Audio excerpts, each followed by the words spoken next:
Chapter 14, The Bears. Roz stomped into the cave, and then she stomped right back out. "Please stay away," said the robot to the two bears, who were now nipping at her heels. You see, when Roz stomped into the cave, she accidentally woke a brother and a sister bear from their morning nap, which is never a good idea. And to make matters worse, bears have an instinct that drives them to attack when a creature runs away, especially if the creature running away is a mysterious, sparkling monster. So as she startled bears watched Roz stomping out of their cave, they really had no choice at all. They simply had to take up the chase. Roz tried her best to outrun the bears. She leaped over rocks and wove through trees and stomped across the mountainside at full speed. But the bears were young and strong and fast, and the robot still had so much to learn about moving through the wilderness. She never even saw the tree root. One moment, she was stomping along, and the next moment, she was flying through the air and thumping down onto a rotten log. Clumps of soft wood stuck to her side as she stood and faced her attackers. "Wouldn't you be afraid if two bears were charging toward you?" "Of course you would. Everyone would." Even the robot felt something like fear. Roz was programmed to take care of herself. She was programmed to stay alive. And as the robot watched those bears charging toward her, she knew her life was in serious danger. The bear slammed into Roz's, knocking her against the trunk of a towering tree. Then one bear drove at her legs and the other clawed at her chest. If only the robot had swung her fists or kicked at her feet, she could have scared them off. One good bop in the nose would have sent them running. But the robot's programming would not allow her to be violent. Clearly, Roz was not designed to fight bears. Powerful jaws chomped her arm. Sharp claws slashed her face. A massive head rammed into her chest. "Please stay away," said the robot. "Roar," said the sister bear. "Grrr," said the brother bear. And then the bears went in for the kill. But the robot had vanished. Chapter 15, The Escape. Using all the strength in her legs, Roz jumped straight up, high into the air, and landed on a tree branch overhead. The tree shook with the sudden weight of the robot, and then thunk, thunk, 2 pine cones bounced off Roz, and a moment later, thunk, thunk, the same pine cones bounced off the bears below. The bears grunted with annoyance. This gave Roz an idea. The robot's programming stopped her from being violent, but nothing stopped her from being annoying. So Roz plucked pine cones from the nearby branches and lobbed them down at the bears. Thunk, thunk, thunk, thunk. Each pine cone bounced off its target with annoying accuracy and whipped the young bears into a frenzy. "Roar," said the sister bear. "Grrr," said the brother bear. "I do not understand you, bears," said the robot. Roz was about to unload a whole armful of annoying pine cones when a distant roar echoed through the forest. Back at the cave, the mother bear was calling for these two, and she did not sound happy. The young bears looked at each other. They knew they were in trouble, but before lumbering home, they glared up at Roz and snorted one last time. More than anything, they wanted to kill the robot. Chapter 16, The Pine Tree. Roz was in no hurry to leave the tree. She stayed on her long branch after the bears had gone, enjoying some peace and looking herself over. In addition to bite marks and claw marks, the robot was also covered in dirt, which of course meant it was time for another cleaning. She was making good progress when she felt something sticky on her arm. The problem was sitting in a pine tree that eventually a tree's sticky resin will find you. It always does. And it found Roz. The robot scrubbed and scraped at the resin, and soon her fingers were completely coated in the sticky stuff. Then it was all over her arms and her legs and her torso, and things were about to get even messier. A robin swooped into the tree and began screeching and fluttering around Roz.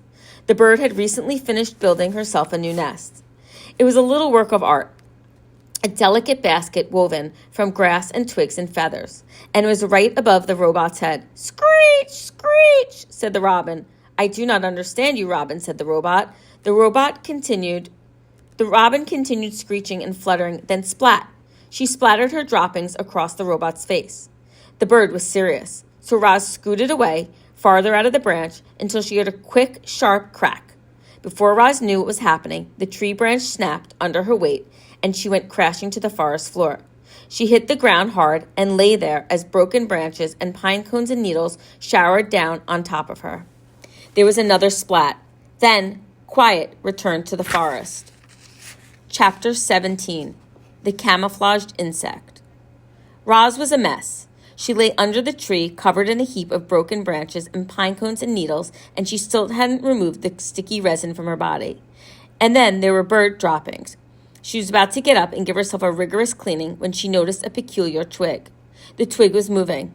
It was crawling along one of the broken branches on the ground. With a gentle touch, the robot picked up the twig. "Hello, stick insect. My name is Roz. You are very well camouflaged." The stick insect's body was long and thin. He had the shape and color and markings as a real twig, but if you look closely, you might just see 2 tiny eyes and 2 spindly antennae. The insect didn't make a sound, and he sat perfectly still as the robot. The 2 of them sat still and silently stared at each other for a while. "Thank you, stick insect," said Roz as she placed him back where she found him.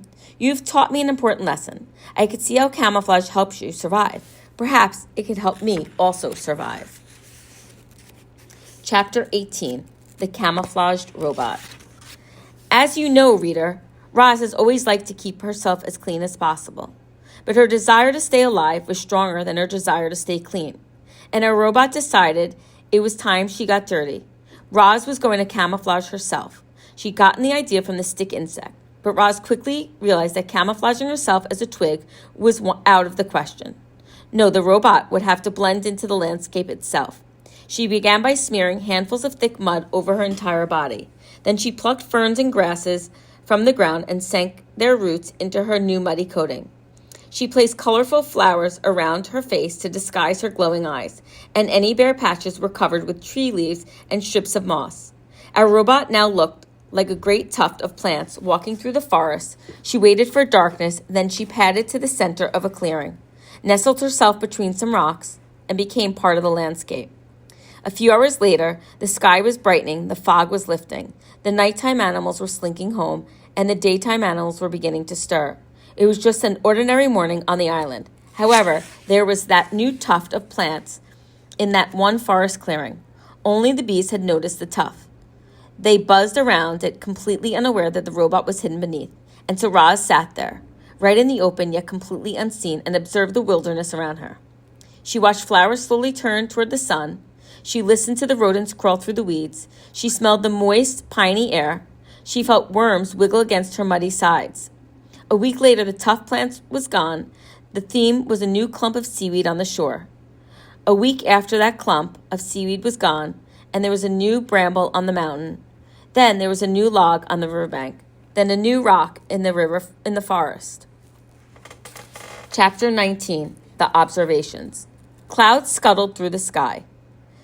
Spiders spun intricate webs. Berries beckoned to the hungry mouths. Foxes stalked hares. Mushrooms rose up from leaf litter. Turtles plopped into ponds. Moss spread across the tree roots.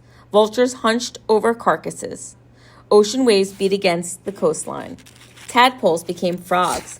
Caterpillars became butterflies. A camouflaged robot observed it all. Chapter 20, The Language of Animals. It started with the birds. They had always been skittish when the robot was near. They would stare and screech and then scatter, but now that Roz was camouflaged, she could secretly observe their normal behavior right up close. Roz noticed chickadees fluttering through the same flowers and singing the same song every morning. She noticed a lark who swooped down to the same rock and sang the same song every afternoon. She noticed that the same 2 magpies singing to each other from across the same meadow every evening. After weeks of robotically studying the birds, Roz knew what each bird would sing, and when they would sing, and eventually why they would sing. The robot was beginning to understand the birds. But when she was also beginning to understand the porcupines and the salamanders and the beetles, she discovered that all the different animals shared one common language. They just spoke the language in different ways. You might say each species spoke with its own unique accent. When Roz first listened to the chickadees, their songs had sounded like tweedle, tweedle, tweedle, tweedle. But now, when the chickadees sang, Roz heard, "Oh, what a lovely day it is. Oh, what a lovely day it is." Deer spoke mostly with their bodies, but simply turning her head, a doe could say to her family, "Let's look for clovers by the stream." Snakes often hissed to themselves things like, "I know there's a tasty mouse around here somewhere." Bees said very little. They used their wings to buzz a few simple words like nectar and sun and hive. Frogs spent much of their time searching for each other. One would croak, "Where are you?" "I can't see you." And another would reply, "I'm over here. Follow my voice." When Roz first stomped across the island, the animal's squawks and growls and chirps had sounded like nothing more than meaningless noises, but she no longer heard animal noises. Now she heard animal words.